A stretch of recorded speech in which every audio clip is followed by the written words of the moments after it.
So here we are on the election day. I'm doing this video, just to sort of give my 2 cents on some of the things that I think this current administration, the JLP party, need to address, and why they wait until after election, so to speak, to try and address these issues, or even should I say, leading up to election to address these issues. If the JLP was in party, by the way, I would equally criticize them when they're falling short of what they should deliver to the people. But it just so happened that it's the PNP that's in power, so they get the criticism this time around. But if the PNP party were elected into power, I would do the same thing for them.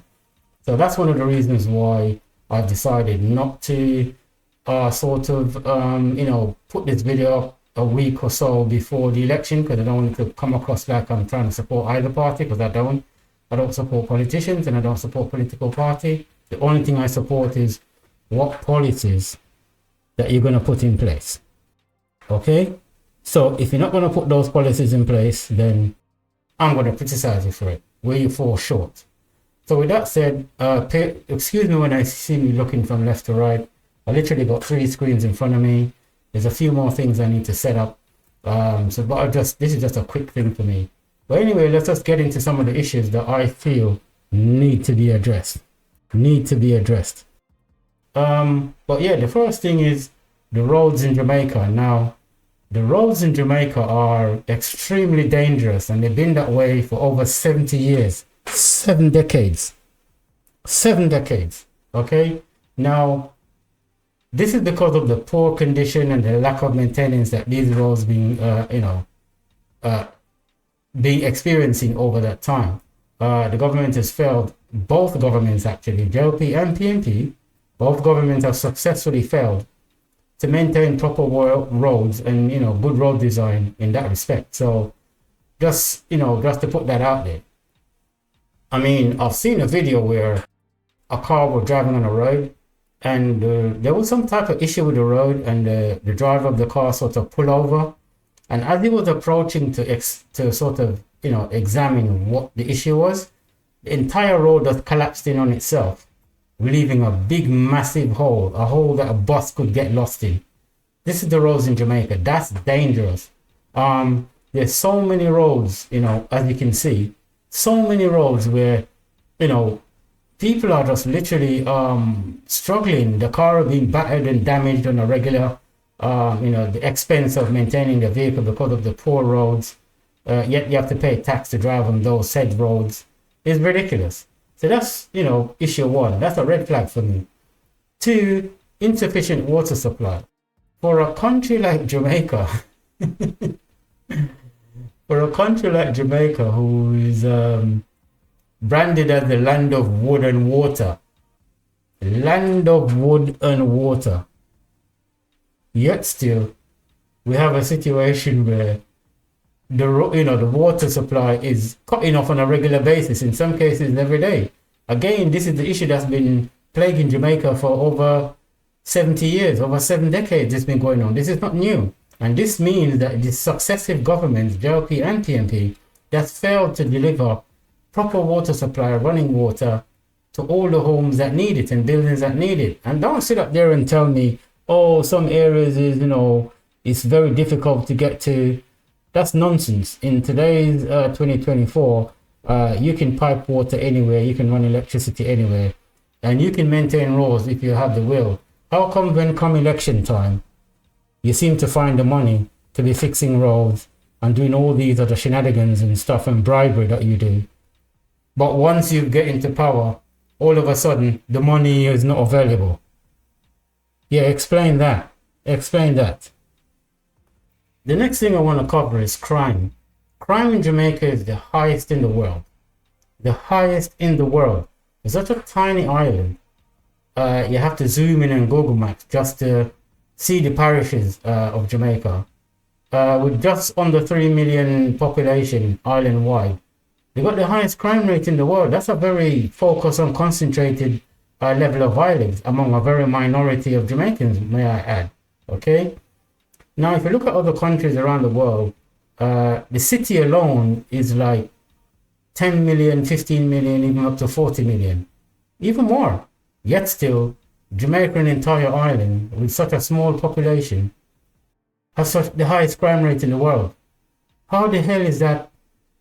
That's just crazy. Again, that's failure of governments, successive governments, because again, this crime situation is something that's been going on for over 7 decades. All this stuff I'm explaining to you is stuff that's been going on over 7 decades, meaning our parents and grandparents have similar issues and similar complaints about the same things. So that's why I can deduce that. Now, unemployment is particularly high in Jamaica. And to me, I'm baffled because for such a country, a tiny island with a small population, the unemployment shouldn't be that high. Now, if you live in a large country with a very large population, that's understandable because there's so many people and there's only so many jobs that can go around for so many people. But in terms of, Jamaica with such a small population, jobs shouldn't be something that's difficult, providing the government creates the right infrastructure and the right environment for employment to come in, because employment can't just come in from, from the government sectors and from foreign nationals who would just set up hotels and have people working in what I consider, sort of blue collar working jobs, so to speak, or service jobs. There are so many other areas, and that would be down to, basically, having private sector coming in that respect. Now, the private sector could also include the diaspora, people who are in the diaspora who wants to, return back to Jamaica, but can't because they're scared for their lives, because they've been seen as food and they've been seen as prey. Now, of course, that suits the politicians because a lot of stuff that these people would expose in terms of their work and experience and services will reflect badly on the government. So, it is what it is. I'm just going to run through the list. I'm not going to dwell in a long time on any particular thing. So the next up is the utility, the light bill. JPS has got one of the most expensive light bills in the world. It's crazy for such a small island again. You see, people have to take things in context. Now, if you had to cover a very vast area where you have to run grid lines and electricity poles and so on, then I could understand. But if you have to run a wire relatively within a small distance, like a tiny island like Jamaica, there's no justification why the electricity bills are this high, unless profiteering is involved. And because there is no competition, as in real competition, the bills remain astronomically high. Now, I remember an athlete, I can't remember his name, but an athlete, search it on YouTube. Apparently he went abroad with his family and there was nobody in the house. And he was abroad on holiday or business or whatever it was with his family. And when he returned, he got a really huge bill from JPS and he was confused. So when he contacted JPS, it turned out that they had to reconcile the bill because at the end of the day, they charged him an astronomical amount of money for electricity that he didn't use because there was nobody home and everything was unplugged. So it just goes to show you, people are raising questions as to what sort of methodology they're using to calculate electricity bills. I did a video which hardly get any views, again, covering all this information about JPS and, if you want to go off grid completely using, like you can use the solar system. And apparently you had a spokesman up there, a representative up there, and I've done the video on this already. I might put it in the link at the end of the video, where he's basically saying, even if you're not connected to the grid and you're completely off grid, JPS will still charge you. JPS will still charge you. And they can even charge you just from running the line near to your house. And if you're within a certain distance of the house, you have to connect to it and they'll charge you. And the whole thing just sounds ridiculous, but that's that situation. The next up is the housing situation in Jamaica, which is very poor and lacking. And when I say poor and lacking is most working class people in Jamaica are struggling to own their own home. Most people are renting, again, for such a tiny island in a small square mileage of area. This is ridiculous. The prices in Jamaica are even so crazy that there's houses in Jamaica that's more expensive than houses in America and in the UK. And that's crazy. I mean, the amount of money they're requiring for these houses is ludicrous. I mean, nobody in their right mind would pay those kind of money for houses. It's just crazy. You see houses, I've seen houses being sold, and obviously they're targeting, foreigners, so to speak. Houses are selling for some ridiculous money, and you're thinking, well, if I go to Barbados or Trinidad, or I go to Singapore or Philippines or Japan or other, well, not Japan. Japan is extremely expensive when it comes to everything. But you can go other places around the world, even Africa, big massive content of Mother Africa. And you can get amazing houses with swimming pool, jacuzzi, lawn tennis court, badminton court, basketball, the whole 9 yards. Driveway that can fit 50 cars in there. And you pay a fraction of the price with acres and acres and acres of land. But in Jamaica, it's just like a money grab, greedy situation, which is not helping the economy of Jamaica. So there's that situation. I want to elaborate further on houses. There's a situation where I've seen people in ghetto areas, because it's all right for those that lives up in Jacks Hill, Beverly Hills, Stony Hills, Red Hills, Queens Hills, all those areas. So for you living up in the hills, looking down on poor people. But at the end of the day, I've been to areas in Jamaica where people's sewage is literally running on the street side in front of their houses, where it's a situation of, let me see now. It's a situation where the residents have to skip over, like hopscotch, they have to skip over the sewage water running in the streets or the sidewalk or the gutter. They have to skip over it to go to and from work and and their children to and from schools. That's ridiculous, but that's what's happening. The stench of it is crazy. I'm amazed some serious disease hasn't broken out in those areas, and with the mosquitoes, you can imagine that's gonna exacerbate the problem, exponentially. Then there is the situation of the open gullies that runs behind a lot of residential areas, right behind people's properties. And when you look in it, it's got dead animals in there. It's got, garbage in there. It's got, all the different things that you can imagine inside a building like that. And it's just crazy. It's just one of those things where I'm thinking, wow, how can this be a thing and it's been going on for over 70 years as well. Everything I'm mentioning to you is nothing new in the last 5, 10, 15, or even 20 years. These are all things that's been going on for 2 generations, 3 generations even. This is crazy. Now, people have to skip over that, and it's amazing that Jamaica hasn't swept with all these different diseases because of it. And then with the mosquito added to the mix, you can imagine what that will cause. The next thing I want to quickly jump to is education. Education in Jamaica is lacking. And I'm just not talking about secondary schools. We're talking about even some of the well-known high schools. It's affecting everybody, all age schools, high schools, private schools, all right across the board. Where I forget the name of the statistics or the report that came out, which mentioned something like over 50% of the, I don't have the exact figure, but over 50% of the people, the students that's graduating out of, these secondary and high schools are coming out with, they can hardly read and write and even do basic arithmetic. It's just crazy. This is a thing where the dunce camp situation and being dunce is celebrated. And you hear it in music. And I don't mean to go at Valiant. I'm not going at you, Valiant. But at the end of the day, you're propagating something that you can sit there and say, oh, I'm just going to, articulate that, anybody who is sensible can understand the cleverness and the wordplay of what you're doing. But the problem is you have to remember, most children who is susceptible, like the teenagers and younger children that listen to your music, they can't reason and articulate and comprehend on that level. So they're going to take it literally. And those are the people that are listening to most of these artists' music. So it is what it is. They can't deny it. The other thing I want to tackle is hospitals. Now, hospitals, as you all know, again, 7 decades plus in the most degrading circumstances and horrible circumstances you can imagine.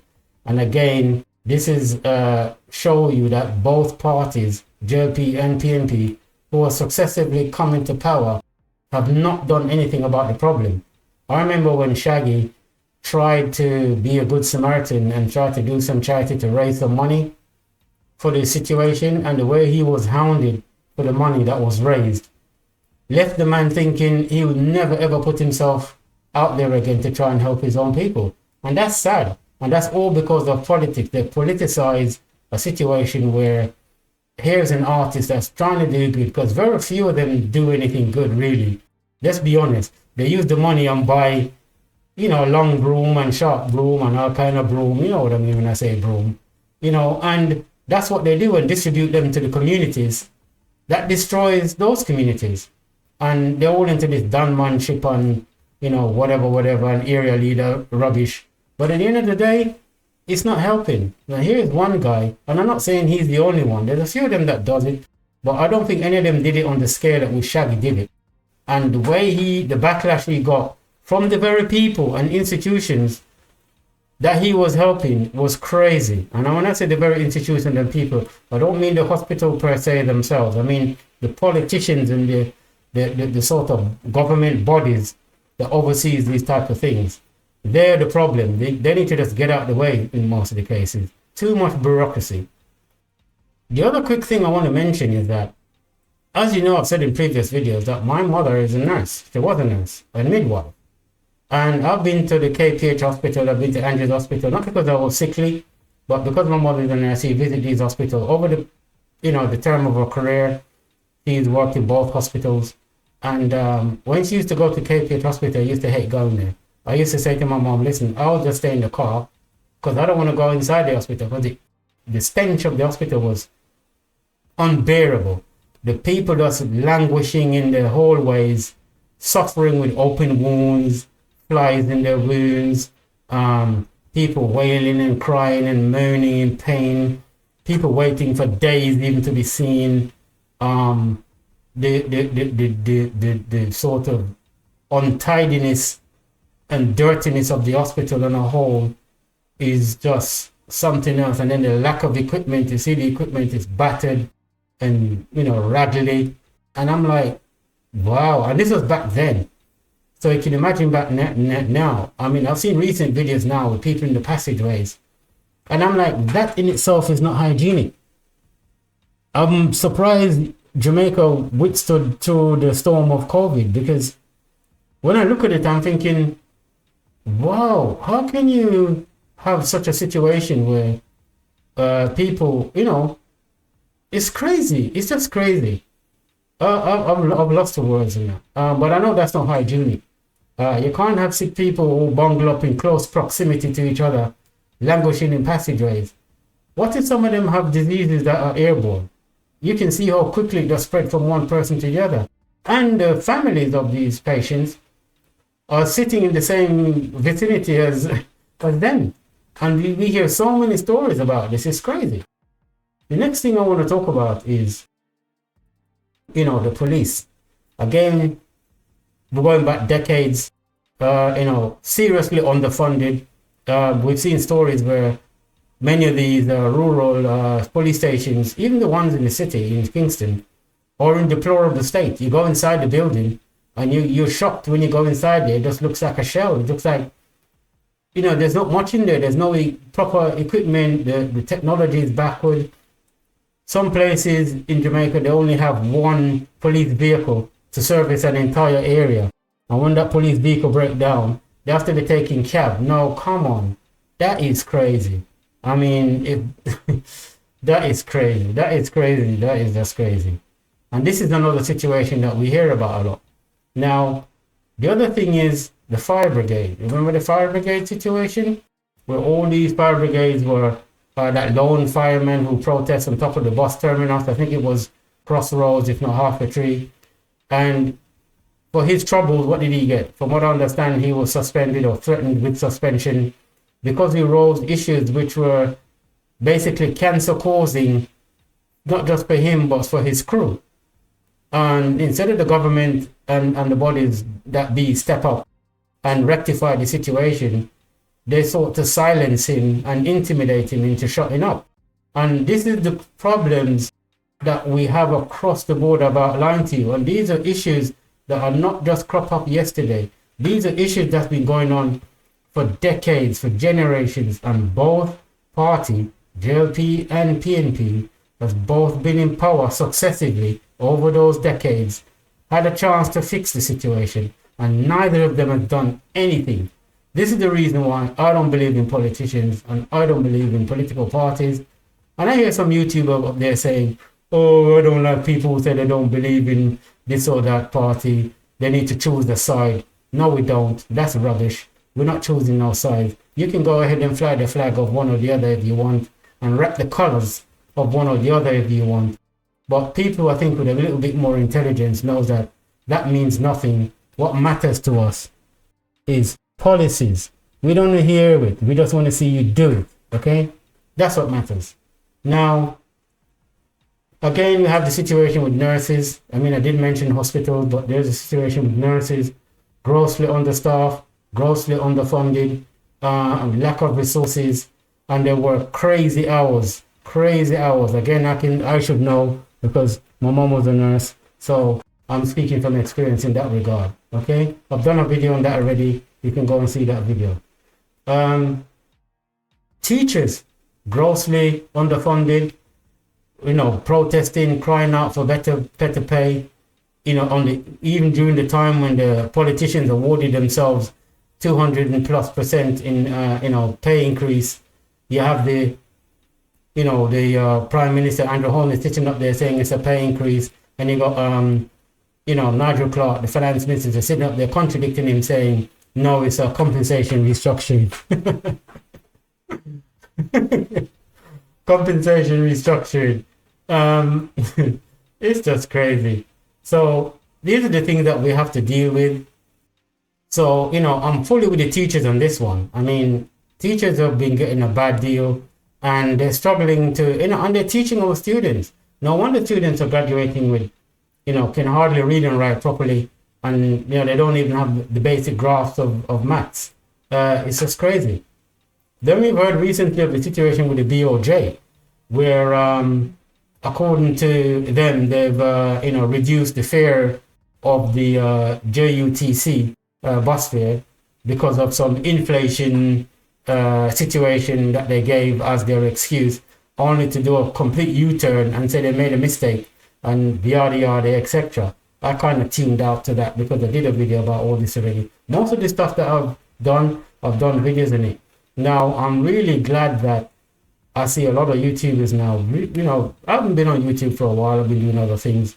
But, some of them are starting to cover some of the topics that I've been talking about for years. Doesn't mean they're copying you or they're listening to what you're saying and then they're picking it up. It just means like minds think alike, and it's as simple as that.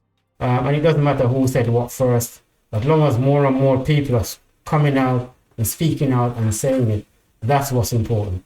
To me anyway. And I think that should be the same for you.